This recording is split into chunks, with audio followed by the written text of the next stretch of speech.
Sorry, I got cut off there. Being stoic is the ability that a man has to, in the face of hard times, put on a bold face and just carry on no matter what is asked of him, especially in regards to his family and providing for his family and providing that service that I was talking about. You know, the service is important. The stoicism is important. The last thing your family needs when everybody is dealing with their own stressors and their own problems in your household. You know, your children are exposed to social pressures at all times and peer pressures at all times when they're outside of the house. You know, my wife, for instance, probably feels some kind of way in the back of her head, you know, that she is a stay-at-home mom like this, because by today's standard that would make her feel sub-woman, if you will, right? Because there are all these other women out there in the world that are career women that are providing for their families. Although I do believe that she is stoic in her own way and pushes forward, you know what I mean, in her role at the nurturing aspect of what she does, and she does see that as her role. And is it hard for her? I'm certain of it, you know. And you know, like most people, if given the opportunity to trade, I don't think either one of us would trade. I don't think she would want to do what I do, and I know I wouldn't want to do what she has to do. We're built different. We're built different in that aspect. That I feel like we're both sort of doing the roles that work the best for us, if you will. And I'm not trying to make these gender-specific roles either. I'm just, again, telling you what works for me and my family, you know. I work every day. I work 6 days a week. My 7th day of the week, I usually have a list of projects or things to do at my house. I do the food shopping on Sundays. I wake up early every day. I leave the house most days before 7 a.m. I have made a conscious effort this summer because of my granddaughters and because of my wife and because I've been working now this way for nearly 30 years. Oftentimes, you know, when I worked for other people, working 2 jobs at a time, 70, 80 hours a week, you know, to pull off this life of service that I've been doing. You know, but this summer I did make an attempt at being home on Saturdays and Sundays. I took off most of the Saturdays this summer, and I've been off for the most part. I mean, I will do the occasional estimate, and I did have my guys work at my own house on Saturdays a couple times, and I also let them work on Saturdays on jobs that we had. So I have had to meet them out there to get them set up and doing things. But I did make an effort to be home on Saturdays and Sundays because I think it's important that I spend more time in the house with my wife, with my grandchildren, and my children when they're there, you know. I cook dinner every night of the week for the house. Mostly, I mean, my son sort of makes his own dinner, and my middle daughter makes her dinner for the most part themselves. But you know, I do cook every night for my wife, my eldest daughter, and my grandchildren, and again, of course, make food for myself. When I'm done, I help clean the kitchen and load the dishwasher and wash whatever dishes I can, and I take the trash out and, you know, whatever else. And then I do try, and not always successfully, and not always as present as I should be, which is something that I'm going to be actively working on. I do try to sit down and interact and play with my grandchildren, and on some level give my wife a break, which oftentimes her break from the grandchildren during this time period is just her ability to catch up on the household, her household chores, if you will, the things that she has to get done in a day, you know, like getting the beds ready for them and their pajamas and stuff, finishing loads of laundry, mopping the floors, vacuuming, finishing cleaning the kitchen, whatever parts of it that I didn't do right, if you will. You know, like that sort of like that sort of stuff. And you know, and she does that stuff throughout the day. And my daughter, you know, whose full-time job is basically just trying to parent her twin daughters, you know, and you know, and the few other things that we ask of her. And you know, does she have the capacity to do more? Perhaps. Are we super demanding in the things that she does and the help that she offers? No. I haven't asked her to get a job. I haven't asked her to help provide.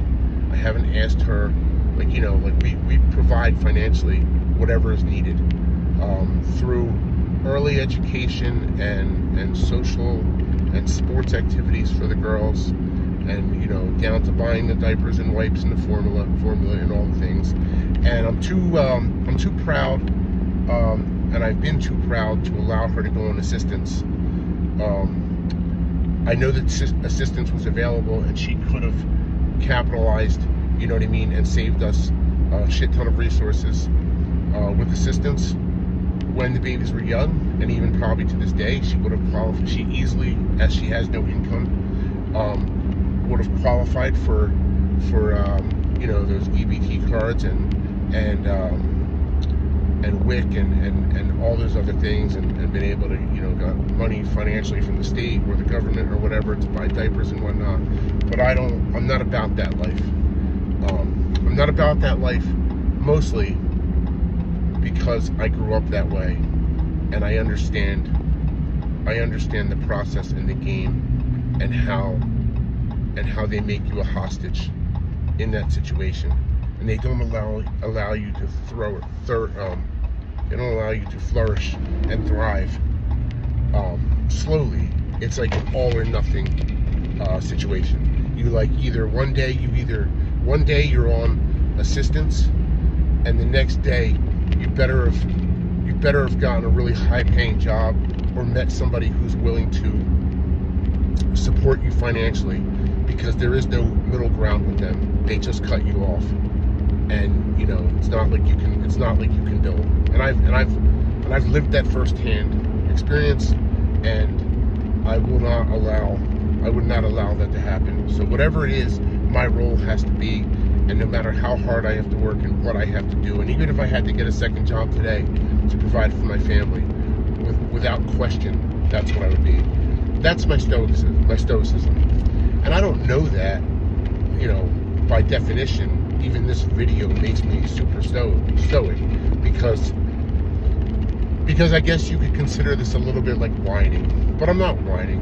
You know, I love my life. I'm blessed, and again, if given the opportunity to do it different, I would do it exactly the same way that I did. I mean, I may fine tune a few things here or there, but my thought processes would be the same.